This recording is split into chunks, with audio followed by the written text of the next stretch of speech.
Why do we have a government? Why do we form a government? Who forms a government? Now, a government is formed by us, right? We are the people who vote for people whom we want to consider as our leaders, whom we want to be represented by in the parliament, who would make laws for us, right? These people form the government, a government that is formed so that the country is developed, the country runs well, the country is not chaotic. These are the reasons why we have a state. These are the reasons why we form a government. Well, take a look around you and see what's happening. Now, the same government passes laws, passes bills, so that the people get benefited, right? Now, when this government passes a law that is not very beneficial for the country, that people feel threatened by, what will people do in a democratic country? The people will protest. The people will raise their voice because they feel sad that their leaders did not stand up for them. Now, when these people go out on the streets and protest, they're asking for the government to listen to their voice, to listen to them, to understand why they feel that this is not going to be a good thing for them, right? At this point, what does the government do? What is the government supposed to do? This government is supposed to listen to the people, understand why the people might be feeling threatened by it, make the people understand if it is a good thing, make them understand how it is a good thing, or otherwise understand why the people are saying these things and act accordingly. Make it better for the people, right? However, what does our government try doing? Our government, in turn, tries to make a pro-CAA rally. Like, come on, guys, tell me which government passes a law and then tries to justify themselves by making their own protest happen. Why is it a protest when it's your own law? It's your law. If you think it's not going to work, you want to show support to people. If people are against this, you're somehow trying to gather a lot of people, show support to it by making a rally. Like, come on, this makes absolutely no sense. If you know this was going to be helpful for the people wouldn't be protesting in the first place. You wouldn't have to show supportive rallies. It makes absolutely no sense. Otherwise, when you pass laws, you don't do it. Why are you doing it now? Moreover, the funniest part is, our government also introduces a number in which the people can call and say, oh, I support CAA. Are you serious right now? You're putting up a number so that the people can call up and say that I support this? Their agendas are pretty clear. What more do you need? Oh, I have more. I have more. Now, you guys probably already know about this thing called the BJP's IT cell, right? Almost all political parties have an IT cell. But the IT cell of BJP stands pretty apart, pretty individually different from all the other political parties' IT cell.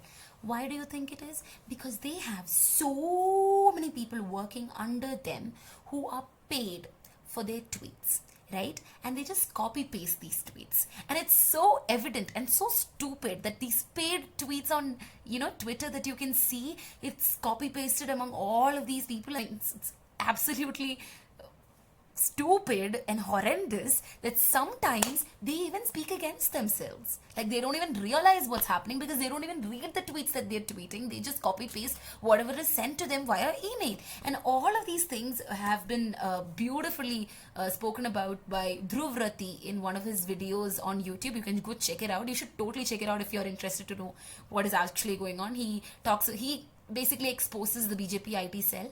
He also interviews an ex-BJP IT cell member and talks to him about things, who tells him that this guy used to work in Facebook, and what they had to do was they had to create a lot of accounts, and whenever a news anything is happening in the country, they had to twist it in a way that it is against Hindus and Muslims. They had to make it a Hindu-Muslim issue in the comments. They had to troll people. This is what they had to do. This is exactly what they had to do. This was their job and this was what they were getting paid for. It is so bad, guys, that the guy who founded the BJP IT cell, whose name is Pradyut Bora, This guy who joined BJP in 2004, he quits BJP in 2015. He is the one who founded BJP IT cell in the year 2007. You know what he said when he quit BJP? He said the madness has gripped the party, the desire to win has destroyed the very ethos of the party, and this is not the party that I joined in 2004. This is his exact words. You can go check it out if you want. The BJP IT cell ex-member also told Dhruvrati this, okay?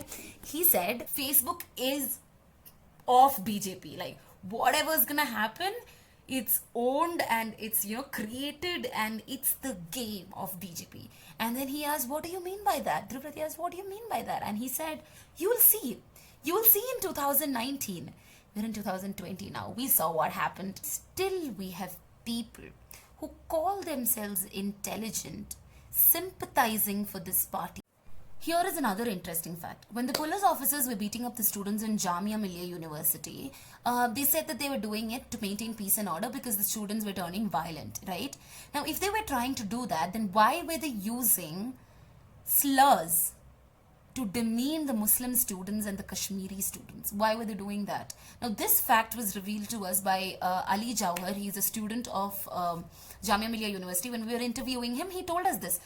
Why were they doing that? The words were such insults and they were thrown away at them. Kashmiri boys were insulted. Muslim women were insulted. Such verbal abuses were used against them, and they were singled out and they were beaten up black and blue. If it was just to maintain peace and order, they wouldn't do that, would they? We can see people dying. We can see people hurt. We can see people anxious. We can see people dreading. We can see people just running around doing everything they can to resist this. This matters a lot. There is a reason why people are doing this. People are dying fighting for this cause. People are dying even without doing anything. The police is killing people, innocent people at the same time. We have absolutely no clue what's happening in Assam. We have absolutely no clue what's happening in Kashmir. We have no information coming from these places. We have absolutely no clue how many people have died there. Our PM and our Home Minister, I think they're not even having a discussion with each other, because one day our Home Minister says that, oh, NRC will be CAA will be passed, after that NRC will be passed, up chronology samjhiye. Next day, our Prime Minister Modi comes up and says, nothing's gonna happen, everything is fine, sab theek thak, achhe din aane wale hai. And he says there is absolutely no fear about detention centers. They're not going to happen at all. And 2 days later, a new detention center opens in Neelamangala, just a few kilometers away from here when I'm in Bangalore. Really? Really? Why are you lying to us? Do you have any clue what is actually going to happen, or are you just simply saying stuff? Do you have these things planned? Of course you have these things planned. It's a part of your agenda. You already wanted to do these things. You're just doing it now. You had all of these in your BJP manifesto, and people did not even read it. People did not even have any idea on what your manifesto is. And they still voted for you because you're a charismatic leader who blew their mind away. You are Modi, who would make such great changes in India and make India great again, right? God, I saw these videos. I'm not kidding.